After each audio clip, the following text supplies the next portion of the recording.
I've never seen him do that before. Me either.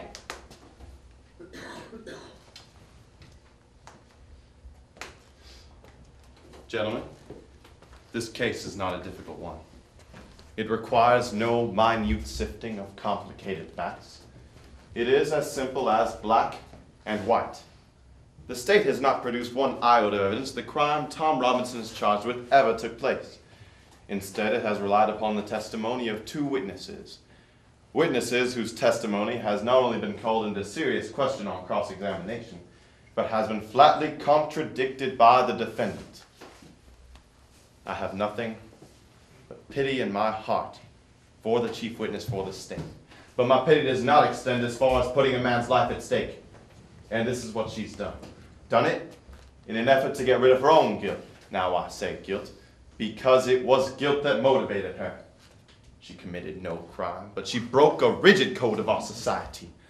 A code so severe that whoever breaks it is hounded from our midst, is unfit to live with. She is the victim of cruel poverty and ignorance. But she knew full well the enormity of her offense, and she persisted in it. She persisted, and her subsequent reaction is something every small child has done. She tried to put the evidence of her offense away, out of sight. Now, what was the evidence? Not a stolen toy to be hidden. The evidence was Tom Robinson, a human being. Tom Robinson was a daily reminder of what she'd done. Now, what did she do? She tempted a Negro. She's white and she tempted a Negro. She did something in our society is unspeakable. Not an old uncle, but a strong, young, black man. No code mattered to her before she broke it, but it came crashing down on her afterwards. Her father saw what happened. And what did he do? There is circumstantial evidence to the effect that Maley was beaten savagely by someone who led almost exclusively with his left hand. Damn you to Hey, Mr. Wolf! Swore out a warrant, no doubt, signing it with his left hand. And now Tom Robinson sits before you, having taken the oath with the only good hand he possesses, his right hand. You drinking liar! Shut your mouth, sir! You fine book of time! So, a quiet, respectable Negro man who had the unmitigated temerity to feel sorry for a white woman is on trial for his life.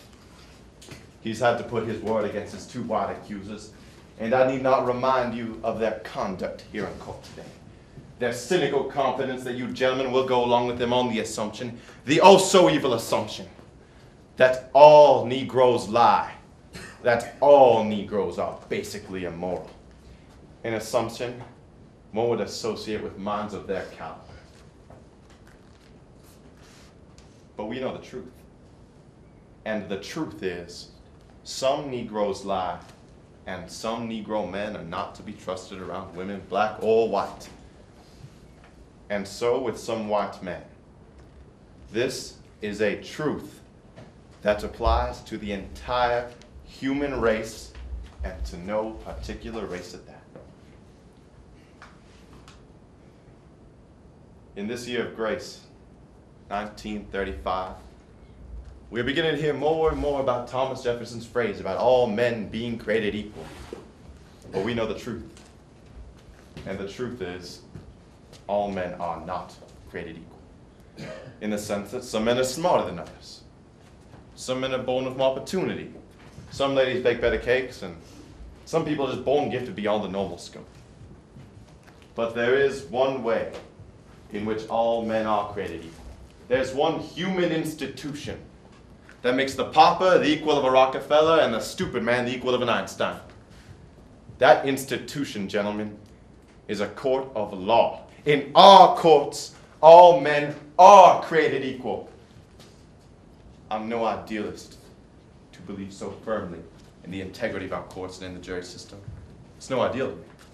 It is a living, working reality.